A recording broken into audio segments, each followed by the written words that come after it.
My son said, "Why are you making such a big deal, Mom? It's just a car." He took my keys without asking, drove off to meet his friends, came back late, and left it in a parking lot, empty tank, trash everywhere. No apology. Just walked past me like nothing happened. The next day, I asked him to run to the store for a few things, and I looked at him the way only a mother can, the kind of look that comes when patience finally runs out. If this story resonated with your soul, click subscribe and let me know in the comments which city or country you're listening from. I'm truly curious to know where you're tuning in from. My name is Martha Lowell. I was 62 years old, and I still worked full-time as a senior bookkeeper at a private legal firm in the suburbs of Minneapolis. I had no plans to retire anytime soon. I liked the structure, the numbers, the predictability. After my husband passed away almost a decade ago, work gave me something to anchor to, something solid. I lived in the same house we had bought together 35 years earlier. It wasn't fancy, but it was mine. A two-bedroom single-story with a small porch, a trimmed lawn, and a magnolia tree that bloomed late every spring. I kept the gutters clean, scheduled my own roof inspections, and always knew where the flashlight was during a power outage. Everything had a place. That's how I liked it. There was one car in the driveway, a silver 2015 Toyota Camry that I had bought myself 3 years ago after trading in the older one we'd had since Tom's high school years.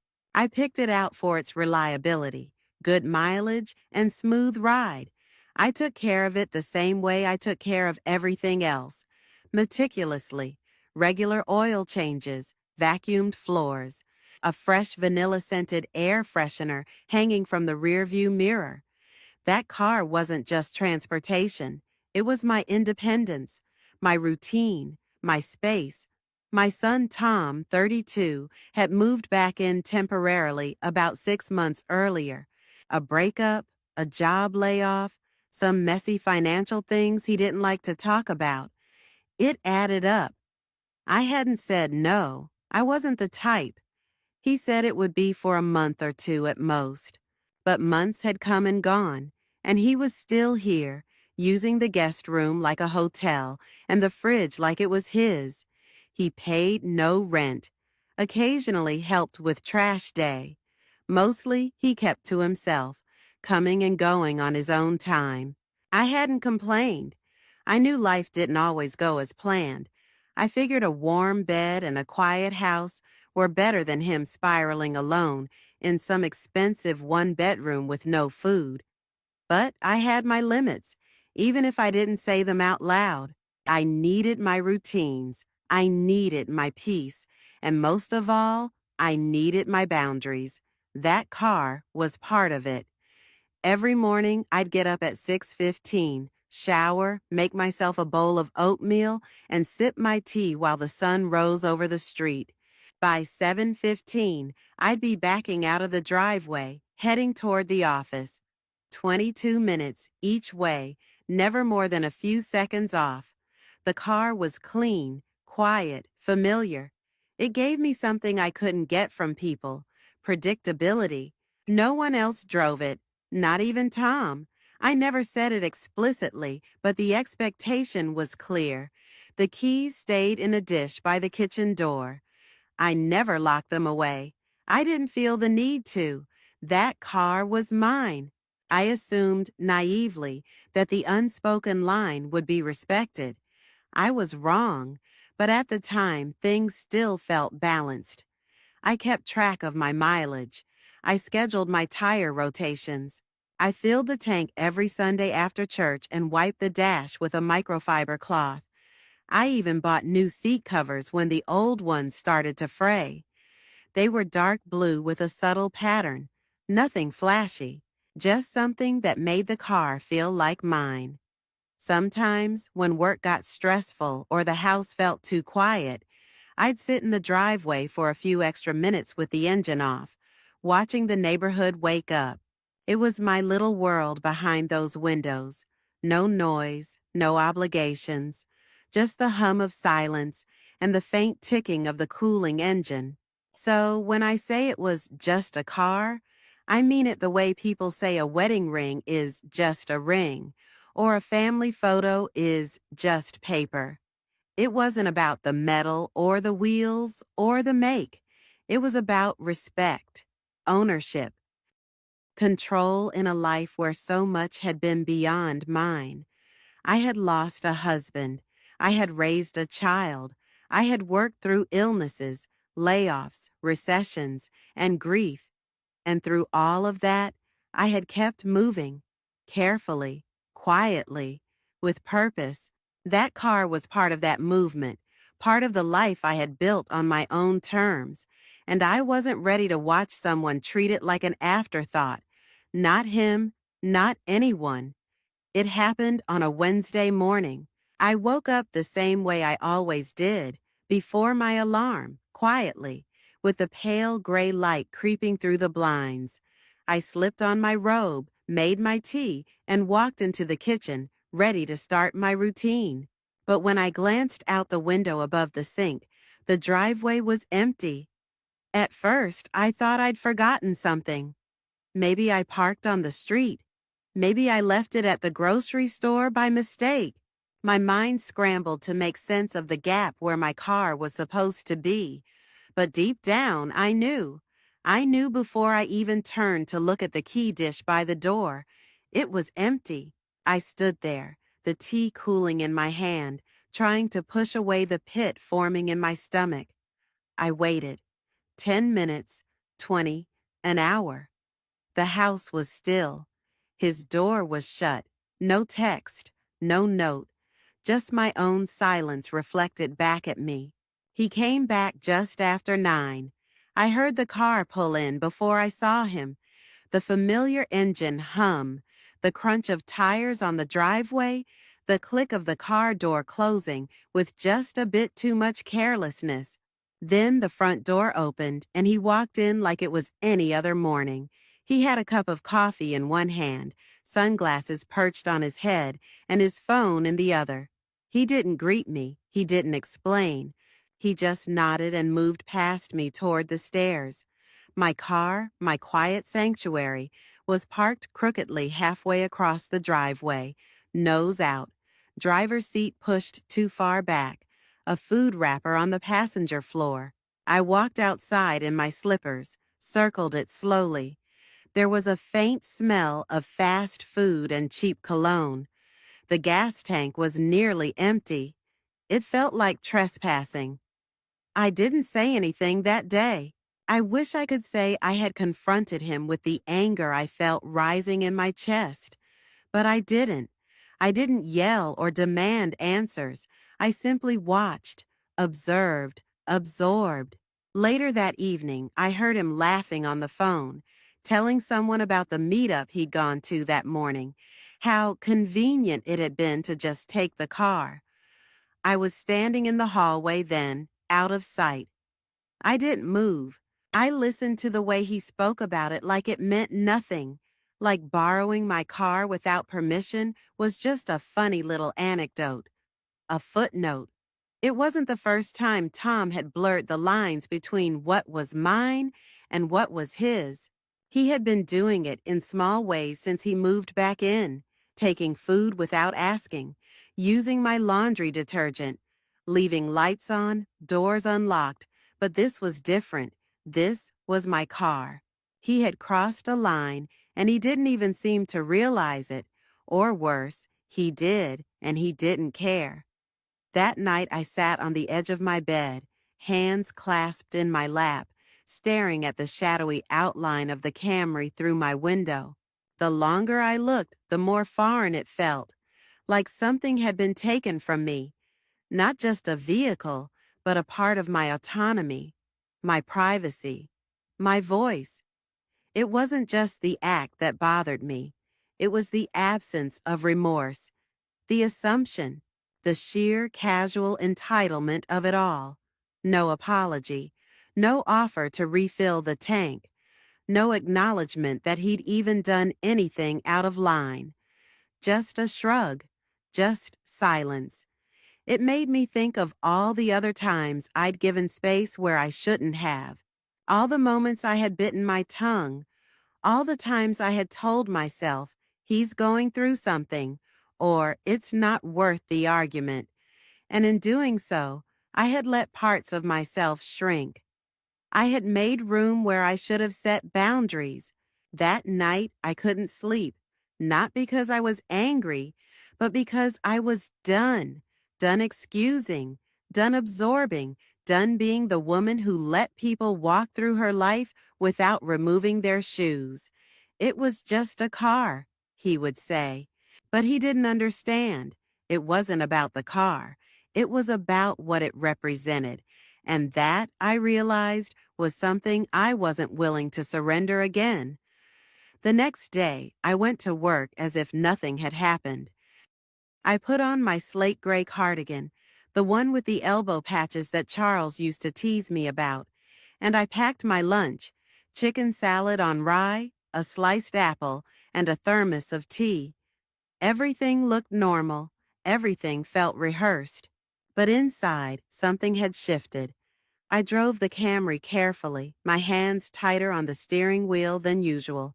I could still smell the faint trace of someone else's presence, cheap cologne, and that synthetic lemon scent from whatever air freshener Tom had used.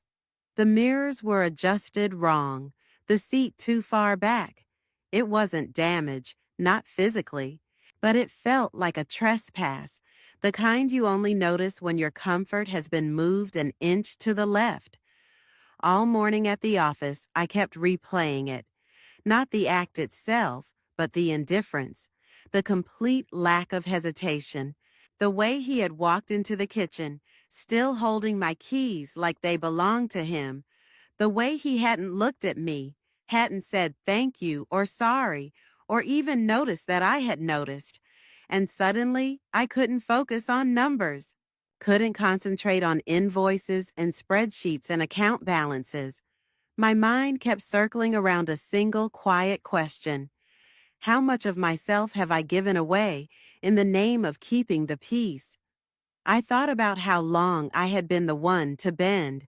After Charles passed, I had made space for grief, for growth, for Tom. When he fell behind on bills, I paid them. When his apartment lease ended badly, I welcomed him home. I told myself that's what mothers do. We make room. But somewhere along the way, I had stopped asking if he was also making room for me. I sat at my desk during lunch, alone in the break room, and opened a blank notepad. I didn't plan to write anything. I just stared at the page. Then, without thinking, I wrote 3 words at the top. How much peace. I began to list the things I had sacrificed in silence. My evenings, my routines, my privacy, my sense of control, my boundaries, my rest, my car. And the more I wrote, the more I realized how long the list had grown. Not overnight, slowly, subtly, through small moments that seemed harmless on their own. I tore the paper from the pad and folded it once. I didn't know what I would do with it, but I kept it in my purse. After work, I didn't drive home immediately. I stopped at a gas station and filled the tank, something Tom hadn't bothered to do. Then I sat there for several minutes, my car idling, the engine soft beneath me. I looked at the steering wheel, the dashboard, the GPS screen that still had someone else's destination typed in. I deleted it and closed the map. That's when the thought came to me. A question, quiet but firm. What if I just sold it? It didn't come with anger. It came with clarity. That car had been mine, a symbol of my control, my reliability, my independence. But if someone else could take it without asking, without consequence, then what did it actually represent anymore? What was its value if it didn't also protect my peace? So I went home and opened my laptop. I went to one of those buy-sell platforms. simple, straightforward. I typed in the make, model, year. I uploaded pictures I had on my phone from when I last washed it. I filled in the mileage, the condition, the service records. I left out the part about the son who didn't ask permission. The suggested price popped up on the screen. It was a fair number, more than I expected, actually. I stared at it for a while. Then I set it slightly lower. Not because I was desperate, but because I didn't want this to drag out. I posted the listing with a simple title, 2015 Toyota Camry, one owner, excellent condition. That was it. No frills, no explanation, just a truth I was finally ready to act on. I closed the laptop and sat in the quiet of the house. I could hear the TV from the other room, Tom watching some loud, fast show he didn't think I understood. I didn't tell him what I'd done. I didn't need to, not yet. That night, I slept better than I had in months. It turns out peace does have a price, and sometimes it starts with an online listing. By the time the sun came up the next morning, my inbox already had 3 inquiries. 2 were automated messages from the platform confirming the listing. The third was from a man named Evan who asked if he could come see the car that afternoon. He said he liked the mileage, appreciated the service record I'd posted, and mentioned that he was looking for a reliable vehicle for his daughter. I stared at his message for a few seconds before replying. I gave him a time and my address, asked him to park across the street. I didn't know why I added that last part. Maybe I wasn't ready for Tom to see a stranger walking around his ride. He left for the gym late that morning, earbuds in, bottle in hand, barely saying a word. He never even glanced at the car sitting in the driveway, freshly washed and polished the night before. He didn't know what was coming, and I didn't feel guilty. After he left, I pulled the car out into the sunlight and wiped it down again. I vacuumed the floors, wiped the dashboard, cleaned the fingerprints off the windows, his fingerprints. Then I sat in the driver's seat and checked the glove box. Insurance documents, manual, the copy of the title. Everything was where it should be. Everything in its place, just like I liked it. When Evan arrived, I watched from the front porch for a moment before meeting him in the driveway. He looked exactly like his message suggested, polite, middle-aged, practical. He brought his daughter along, a girl who looked barely 20, her hair in a loose ponytail and a nervous smile on her face. She reminded me of myself when I bought my first car. Young, careful, grateful. They walked around the vehicle, asked a few questions. I answered all of them calmly. They wanted to test drive it, so I sat in the passenger seat while Evan took the wheel and his daughter sat in the back. The ride was smooth. The engine, quiet.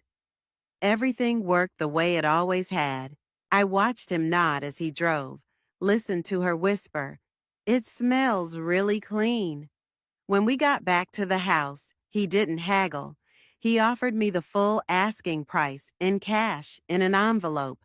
I didn't blink. I took it. We signed the documents on the hood. I handed over the keys and stood back as they pulled out of the driveway. She waved to me from the window. I waved back.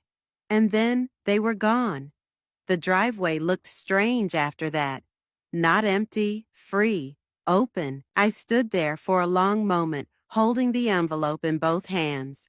I didn't count the money right away. I didn't need to. I knew it was right. Inside, I placed the envelope in the drawer with my checkbooks.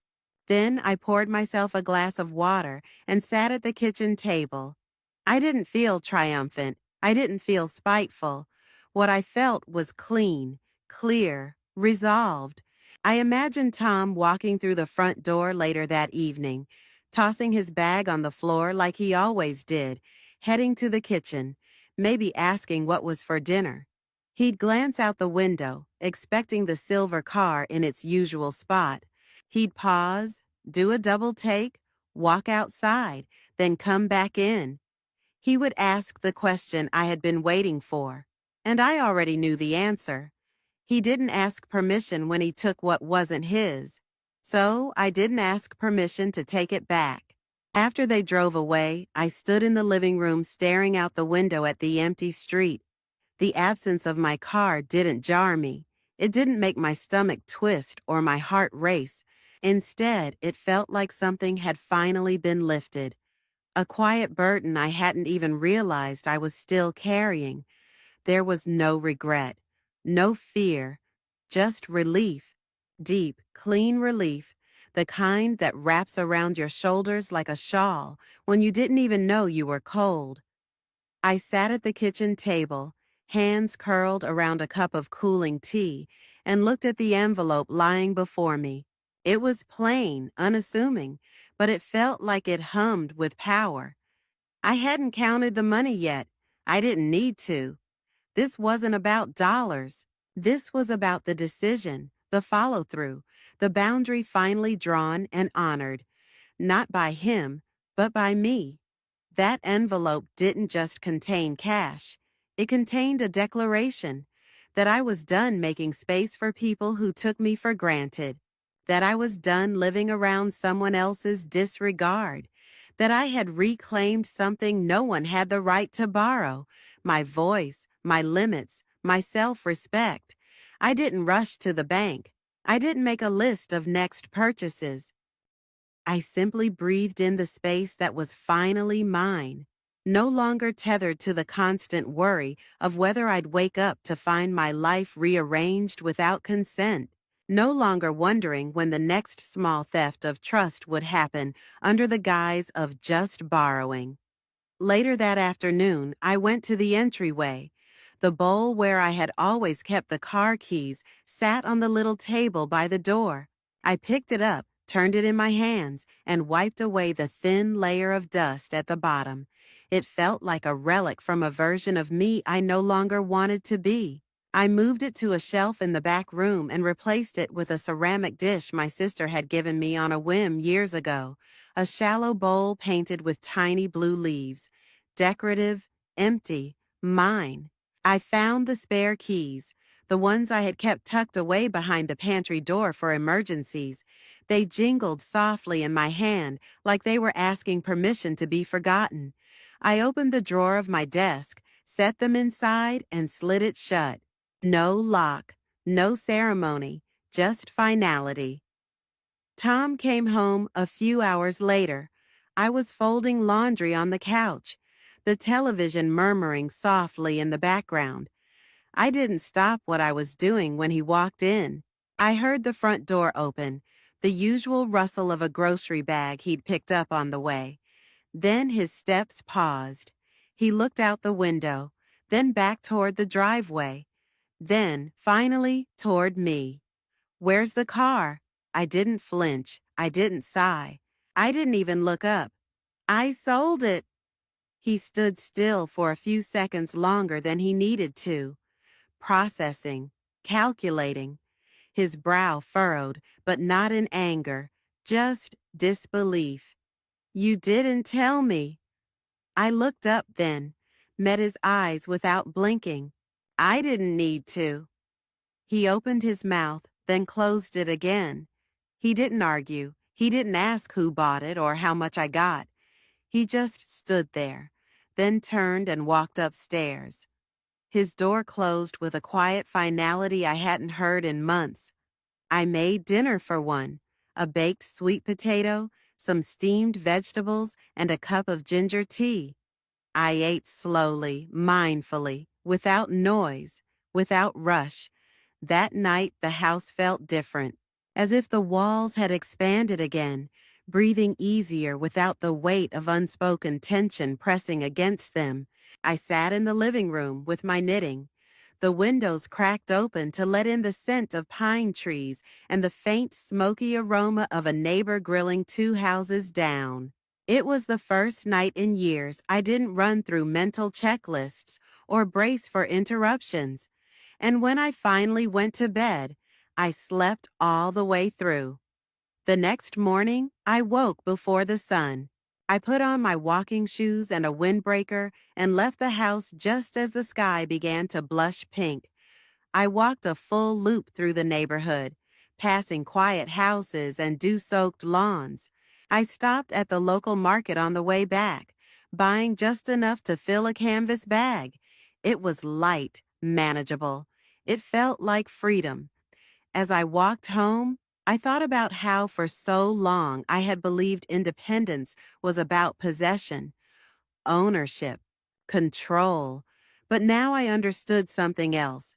Independence was about agency, the power to decide what stayed in your life and what didn't.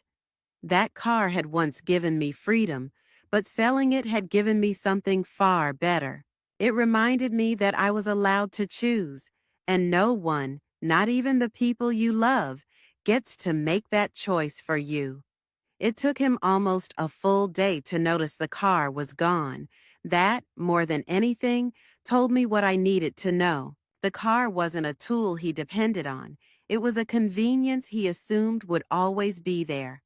Like electricity, like a full fridge, like me. The morning started quietly. I followed my usual rhythm. Coffee brewed in its steady drip. Toast browned just right. The newspaper folded on the table in perfect thirds. I trimmed the yellow leaves from the plants on the windowsill, humming faintly to myself as I moved through the house.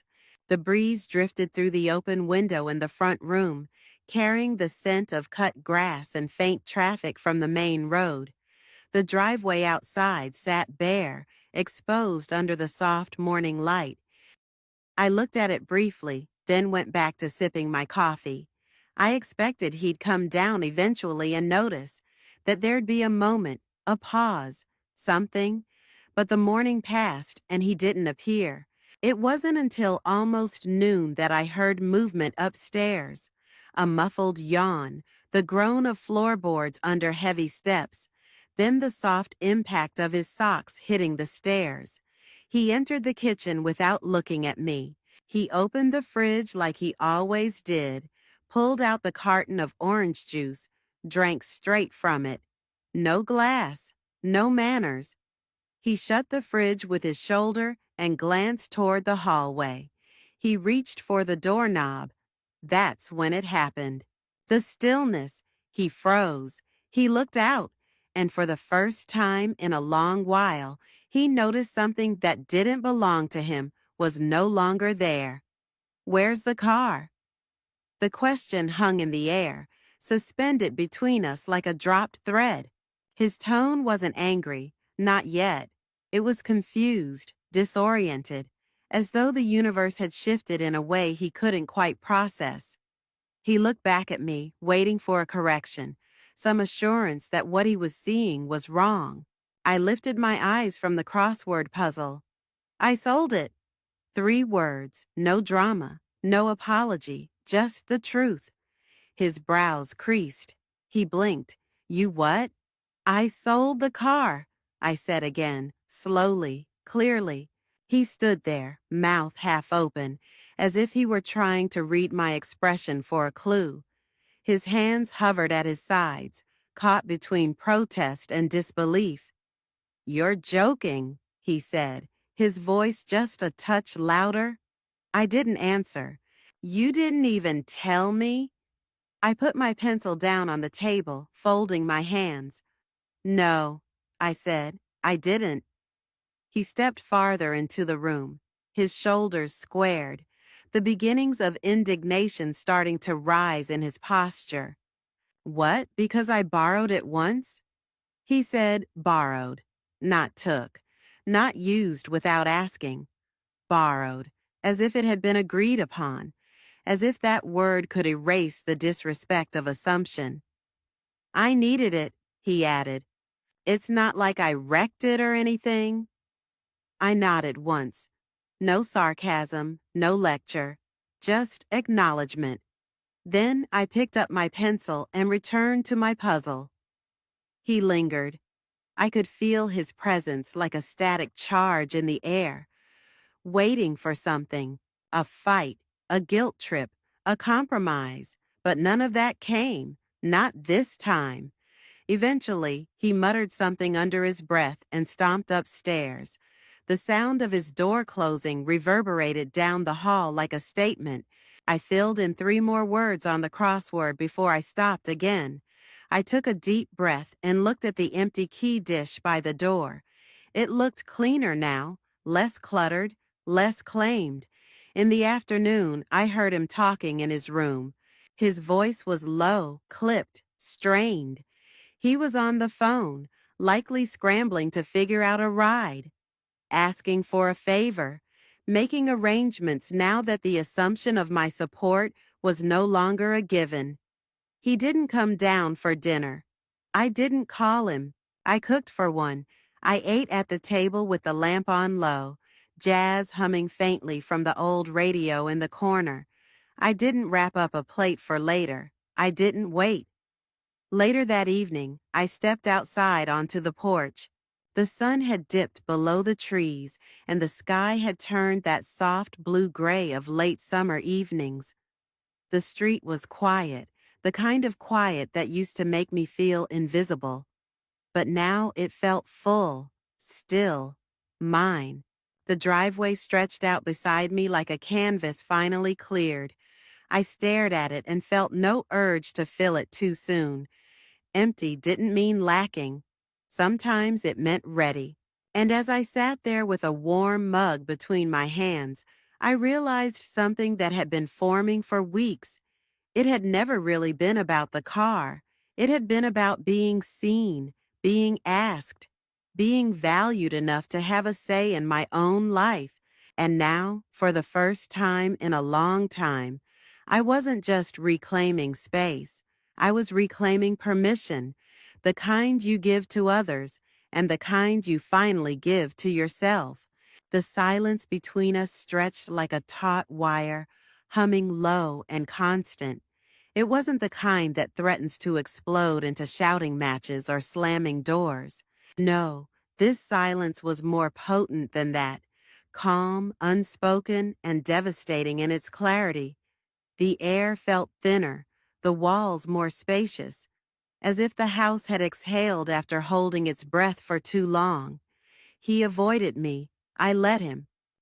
I didn't ask where he was going, didn't ask if he'd eaten, didn't remind him about rent, chores, or responsibility. I stopped checking if he needed something from the grocery store or asking about the job hunt he pretended to be on. I stopped softening my steps to make him comfortable.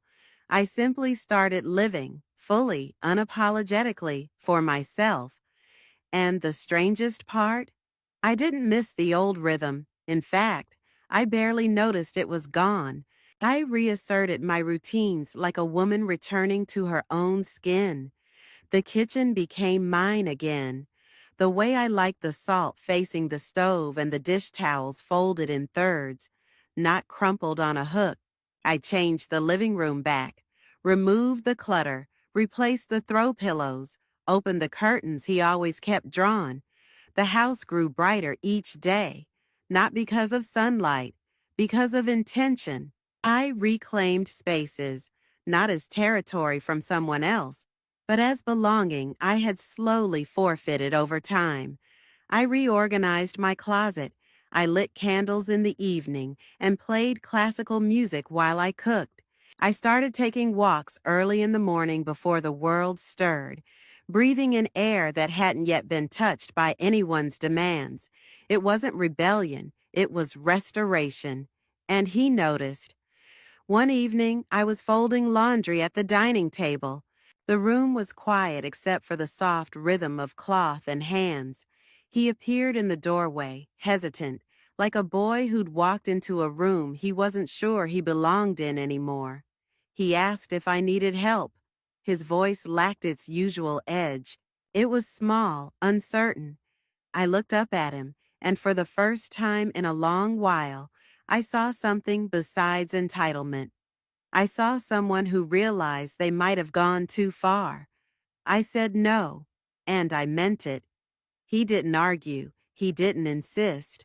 He simply nodded, as if some part of him understood that the rules of this house, of this relationship had changed.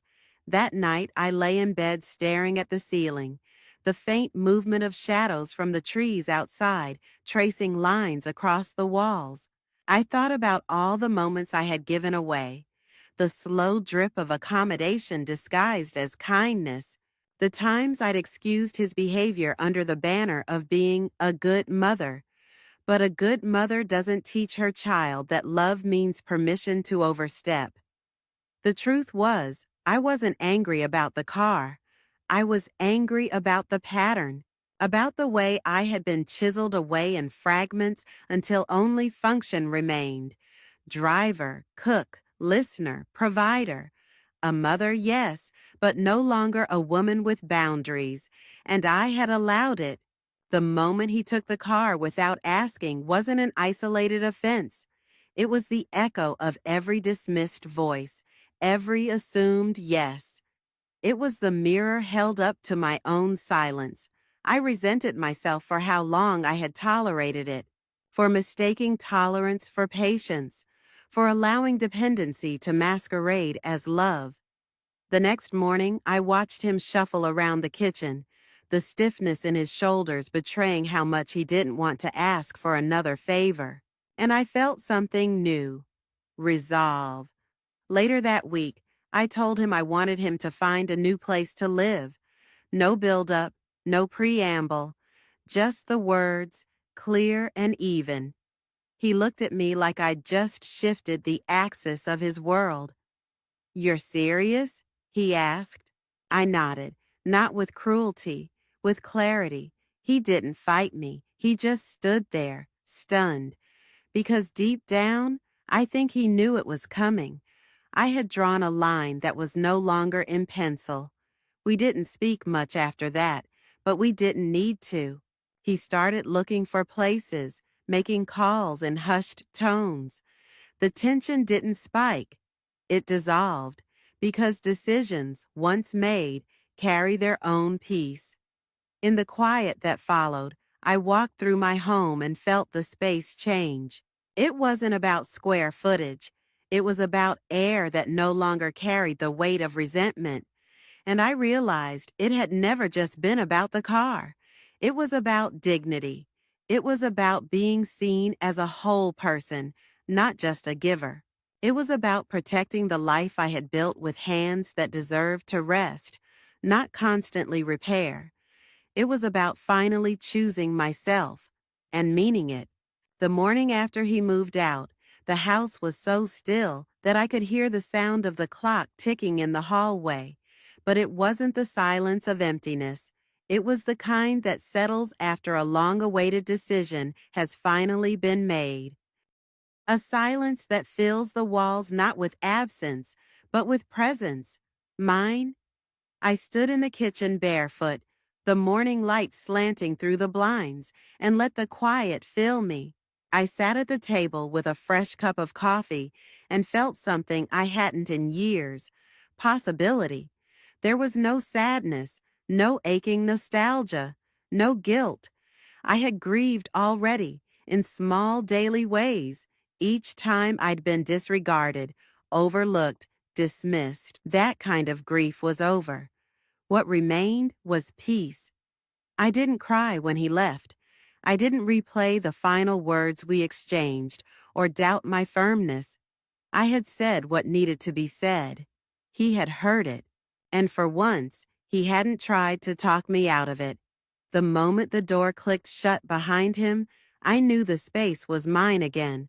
Not just the physical space, but the emotional and mental one I had surrendered far too often.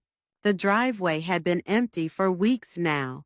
At first, it felt like a wound, a gap where something used to be. But now it felt like a clean slate, a beginning. Not a loss, but a readiness. I looked out at it that morning and, without hesitation, made up my mind. That afternoon, I went to the dealership. I didn't take a friend. I didn't ask for opinions. I didn't text anyone for backup. I walked in alone wearing my favorite jacket, lipstick that made me feel elegant, and the confidence that comes with knowing what you don't want. I told the salesman I was looking for something compact, reliable, quiet, and simple. Something that didn't try to tell me how to drive or beep at me for breathing wrong. Something that was mine from the first ignition. He showed me a few models, but I saw it right away. A deep green hybrid, sleek but unpretentious, with dark fabric seats and a clean dash. It wasn't flashy. It didn't need to be. It had a steady presence, like it knew who it was and didn't care to explain itself. I test drove it with the windows open. The breeze tousled my hair. I didn't turn on the radio. I listened to the quiet of the engine, the feeling of moving forward on my own terms. I didn't need convincing. I didn't ask questions to delay the inevitable. I bought the car. When I signed the papers, I felt like I was signing more than a sales contract. I was signing a declaration to myself. I will not be taken for granted again. I will not hand over what's mine just to keep the peace. I will no longer confuse tolerance with love. They gave me 2 keys. At home, I placed one in the drawer of my nightstand, behind a photo of my younger self laughing in the sun. The other, I clipped onto a soft leather keychain, the one I'd bought years ago but never used because it felt too nice for daily errands. Not anymore. That key now symbolized more than access to a vehicle. It represented control, direction, ownership of my life. That evening, I stood in the driveway and looked at my new car under the porch light. It didn't need to roar. It didn't need to sparkle. It just had to be mine. And it was. Later, I went inside, brewed a cup of chamomile tea, and sat in the living room with a notebook I hadn't opened in years. I wrote a list, not of groceries, not of chores, but of dreams. Things I'd stopped admitting I wanted. At the top, I wrote, "Find love again." Not because I needed someone to complete me, but because I wanted to share this new life with someone who saw me fully. A partner who didn't expect me to dim myself to make room for them. Someone who asked, listened, stayed present. Someone who didn't reach for my keys without looking me in the eye first. I wrote more. Travel somewhere I've never been. Eat dinner in a restaurant alone and enjoy it. Learn to dance again. Wear red. For the first time in a long while, I didn't feel like I was waiting for life to happen. I was already living it. The next morning, I took the long route to the grocery store. I stopped by the lake, parked beneath a tree, and stepped out barefoot onto the grass. I stood there for a moment, breathing in the scent of pine and wind. I took a photo, not to post, not to prove, but to remember what it felt like to stand still and feel full. When I got back into the car, I ran my hand over the steering wheel and smiled. No wrappers in the footwell, no cigarette smell, no moved seat. Just me, sitting exactly where I chose to be. No one drives off in my life without asking again. And if someone does ask, this time I get to decide if they're worth the ride.